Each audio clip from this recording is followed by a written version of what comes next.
Mom didn't cry. She didn't slam the phone. She didn't even ask why. She just said, "A backyard? Really, Julia? That's not a real wedding. That's a garden party for poor people." Then she hung up. That was the moment I knew she wouldn't come. Not because she was sick. Not because the date didn't work. Not even because of some family emergency. She wouldn't come because my wedding, in her eyes, wasn't worth showing up for. It wasn't grand enough. It wasn't showy enough. It didn't offer her a stage.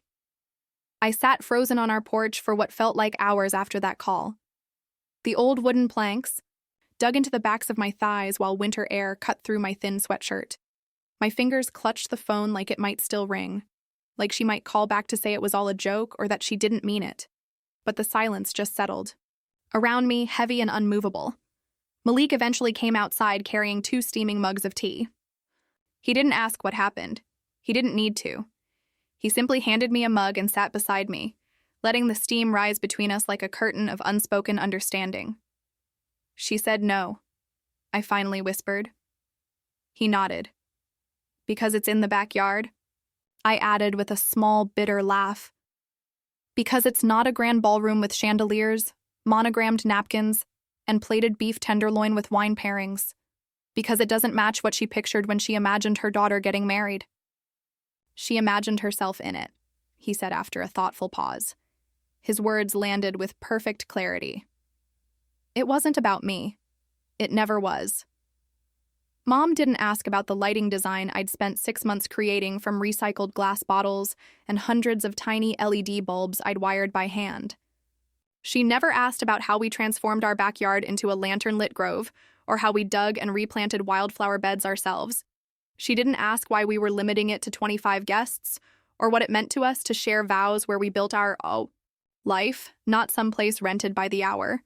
She only asked once, weeks earlier, with undisguised contempt, "You're not doing it potluck style, are you?" She didn't even wait for my answer. It's strange how some people reduce a wedding to its appearances. My mother didn't care who I was marrying. She cared what people would say, what they'd wear, what kind of photos would appear on Facebook. She didn't want to be part of my wedding. She wanted to be seen. I sent her an invitation anyway, printed, not emailed, embossed, lavender-scented, tied with silk thread. No RSVP ever came. The morning it arrived, she texted me just once. "Looks like something a homeschooler made," I almost laughed. She'd probably forgotten I was homeschooled for 3 years, at her request. What do you do when the person who raised you tells you, without screaming, without cursing, that your life doesn't measure up? What do you do when your mother decides, your most meaningful day isn't even worth an Uber ride? You grieve. Then you keep going, you hang the lights, you press your dress, you rewrite your vows, and you record everything. The space I occupied in my mother's world had always been conditional. I was the second daughter, the quieter one, the one who wore my sister's hand-me-downs and never once questioned why entire pages in the family photo albums didn't include me. At Rachel's wedding, the extravagant one my mom still brags about, to anyone with a book club membership or holiday newsletter, I wasn't a bridesmaid. I wasn't even seated with the family. I was stationed behind the floral archway, clutching a clipboard and walkie-talkie, ensuring the buffet didn't run out of crab cakes and that the violinist didn't start too early. I remember the shoes I wore. That day, cheap flats from a clearance bin that left painful blisters by the first dance. I remember Rachel's dress, hand-beaded imported silk that cost more than my college tuition, and how Mom adjusted the train just before the ceremony, tears in her eyes like she was crowning royalty. "You'll get your turn," she whispered when I tried to step into the room for a photo. My turn never came. What I got instead were tasks. Carry this, check that, be useful. Don't be in the way. The only picture I appear in from that entire wedding weekend is a blurry profile shot where I'm wiping down the cake table in the background. Someone once tagged me in it and called me the help. I laughed. I didn't correct them. By then, I'd learned my place. So when I told Mom I was planning something small, intimate, and outdoors, no bridal party, no speeches, just vows and shared bread, she blinked. "Small?" she repeated as if I'd said illegal. She pursed her lips. That's disappointing, Julia. Don't you want something people will remember? I wanted something I would remember. I wanted the people I loved, the man I'd chosen, and music, under open sky. I wanted plates passed hand to hand instead of cold chicken delivered by servers with name tags. I didn't need chandeliers. I didn't need a $10,000 cake. But Mom's face told me I'd already failed. That my choices embarrassed her. That I, not the wedding, not the scale, but I was too small. Rachel called a week later. I thought maybe she was reaching out, trying to bridge the growing silence. Instead, she said, "Mom's worried you're having some kind of breakdown. She says you're sabotaging your own wedding because you're afraid to be the center of attention." I let her talk. I said, "Thank you." I hung up. They didn't understand. They never had. What I was doing wasn't sabotage. It was reclamation. This wedding. This day wasn't a stage for my mother. It wasn't a family PR moment. It wasn't a parade for second cousins I hadn't seen since middle school. It was mine. And I wasn't going to plan it like I needed permission. The morning of my wedding, the sky was gray but not threatening. It was the kind of gray that makes colors stand out sharper, the kind that turns every flower into a vivid brushstroke. I stood, barefoot on the back porch, taking in the rows of mismatched chairs we'd borrowed from neighbors, each tied with scraps of hand-dyed ribbon. The wind picked up slightly, tugging at the paper lanterns strung between trees. They danced in the silence. Inside, Claire was steaming my dress, a soft cream gown, simple, with pockets.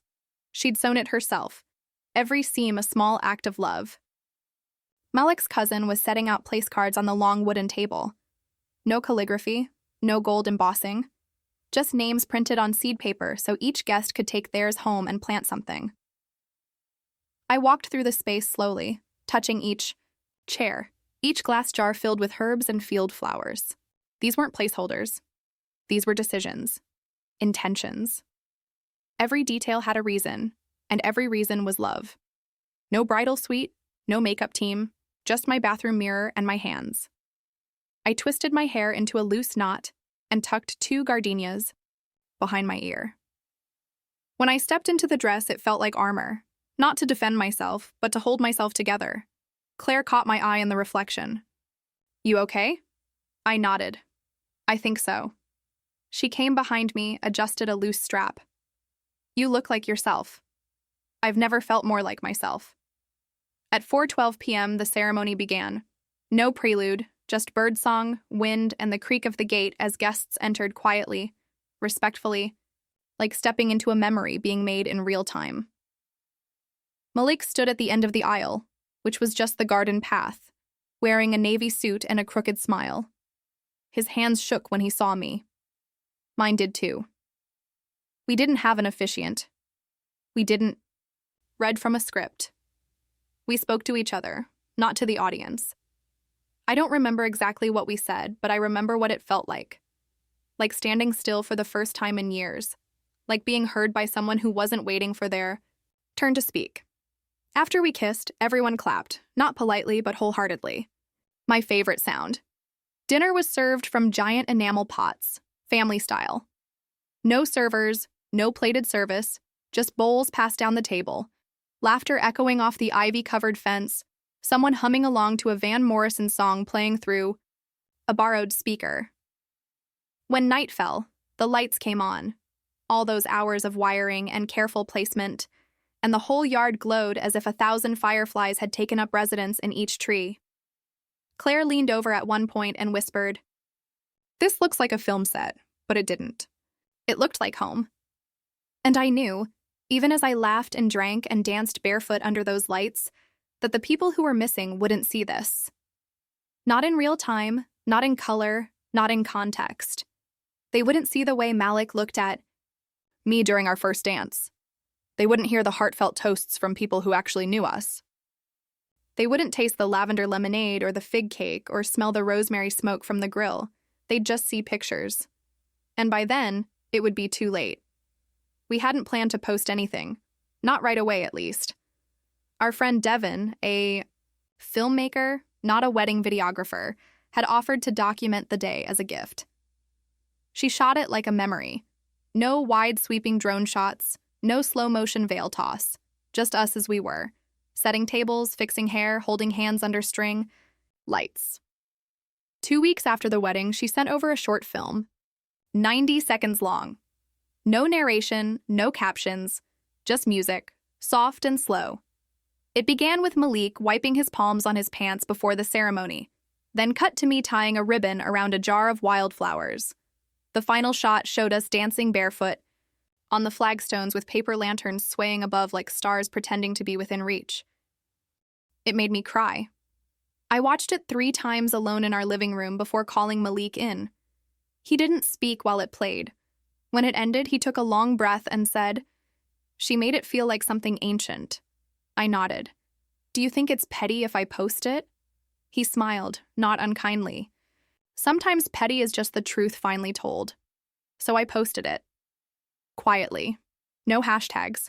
No captions beyond October 8th, home, love. And then I put my phone down and went to bed. By morning, the views had passed 20,000.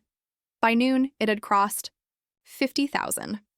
By dinner, a writer from an indie design blog had messaged me, "Is this your wedding? Can we feature it in our next issue?"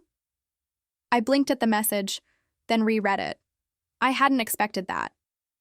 By the end of the week, we were featured in 2 online magazines and a viral roundup article titled, "The Most Beautiful Backyard Wedding You've Ever Seen." I didn't feel vindicated. Not exactly. I felt seen in a way I hadn't expected. Not by strangers, but by people who hadn't rehearsed a version of me they liked better. And then the calls started. Rachel first. She left a voicemail that started with, "Wow," and ended with, "So why didn't you tell us it was going to look like that?" Then a text from my aunt. "That wedding video is all over my feed. I didn't know it was yours. Gorgeous." Then finally, my mother. No call, just a text. One line. "Is this the wedding I wasn't invited to?" I stared at the screen for a long time. Technically, she was invited. She just never bothered to answer. The next morning, she followed up. "You made us look terrible, Julia. People keep asking why we weren't there. You could have warned us." Warned them? I read the message again, then again. I wasn't sure what part she found most upsetting, the fact that the wedding happened without her, or the fact that it was beautiful. This wasn't about hurt feelings. This was about image. It had always been about image. I didn't respond to her. Text. Not right away. I wasn't sure what there was to say to someone who was more upset about being left out of the photos than missing the actual moment. But I did respond 3 days later, after Malik watched the short film again, this time with a glass of wine in hand and a long silence after it ended. "You should let her see it," he said softly. "Not because she deserves it, but because she clearly doesn't understand what she missed." So I sent a message. "If you want to understand what really happened, come to the studio on Friday at 3 by Kais. You can watch the full footage, nothing edited." She wrote back 2 hours later. Fine. She arrived 10 minutes late, wore pearls. Of course she did. Walked into the little documentary studio like she was touring a charity she might donate to. Polite, cool, detached. I didn't offer small talk. I didn't hug her. Devin had set up the screening room for us. Just 2 chairs, a small monitor, and silence. The lights dimmed. I hit play. For the first 5 minutes, she sat with her arms folded. I watched her out of the corner of my eye, waiting. For the scoff, the snort, the condescending chuckle. It never came. There was no narrator in the video, no music, just real sound. Footsteps on gravel, glasses clinking, someone laughing from the back row. My voice shaking as I read vows. Malik. Stumbling over his own. The catch in his throat when he said, "You make me feel like I came home." At minute 12, she shifted. At minute 18, she blinked hard. At minute 20, when the screen showed us dancing under the lights, lanterns glowing like warm planets overhead, she exhaled like she'd been holding her breath. When the footage ended, I paused the screen. Just a still image of the yard, empty chairs, candle stubs. She didn't speak for a long time. Then, "It looked expensive." I waited. She cleared her throat. And you didn't mention it would be like that. I turned to her, my voice steady. Would it have mattered? She opened her mouth, closed it. I invited you, I said. You declined. You didn't make it clear. I cut her off. I wasn't auditioning for your approval, Mom. I was getting married. She looked away. I felt nothing in the silence. When she finally met my eyes, her voice was sharper, defensive. You made us look like we didn't care. I tilted my head. Did you? She flinched. A small, almost imperceptible twitch at the corner of her mouth, but she didn't answer. I stood, walked to the door, opened it. Thanks for coming. She lingered, half standing, then sat back down just for a second. I didn't know it would be beautiful, she said. That's the point, I replied quietly. You didn't care to find out. She didn't hug me as she left. I didn't expect her to. But as the door clicked shut behind her, I felt something shift. Not closure, not healing, just clarity. I didn't hear from her for a while after that.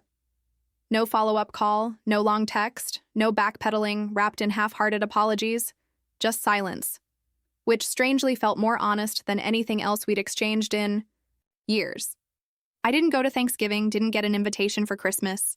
No one said I was cut off, but no one reached out either. It was a quiet exile, the kind that starts as distance and settles into erasure, and I was fine. Not in the triumphant movie-ending way, but in the slow, grounded way. In the way you realize you don't have to keep chasing a door that never opens. Instead, I poured myself into work, into Malik, into our life. The wedding film, the full version, was picked up by an arts collective in Seattle. They screened it in a gallery show titled Intimate Architecture. We flew up for the opening, people cried watching it. A couple asked if we were actors. Told them, no, just a woman who got married in her backyard because that was where her life had truly begun. 6 months passed. One afternoon, I came home to a small package on our porch. No return address, just my name in careful cursive I recognized instantly. Inside was a photo. Rachel's wedding, one I'd never seen. I was in the background, holding a tray of champagne flutes. My face turned slightly, eyes focused on something just out of frame. On the back of the photo was a note, 2 lines. I looked right past you that day. I see you now. No name, no signature. But I didn't need one. Didn't frame it, didn't call to say thank you. I just slid it into the back of our wedding album, behind a picture of Malik spinning me under the lanterns, both of us laughing, barefoot, lit from beneath by the glow of 100 tiny bulbs. That's the story I'll tell. If anyone asks about our wedding, I'll tell them we did it our way. I'll tell them we planted wildflowers where people expected roses, that we fed our guests from our hands, not a caterer's checklist, that we danced on gravel and laughed under paper moons, and that we invited everyone who mattered, even the ones who didn't show up. Because in the end, a wedding isn't made by who attends, it's made by who stays. And when I look at the photos now, I don't see what's missing.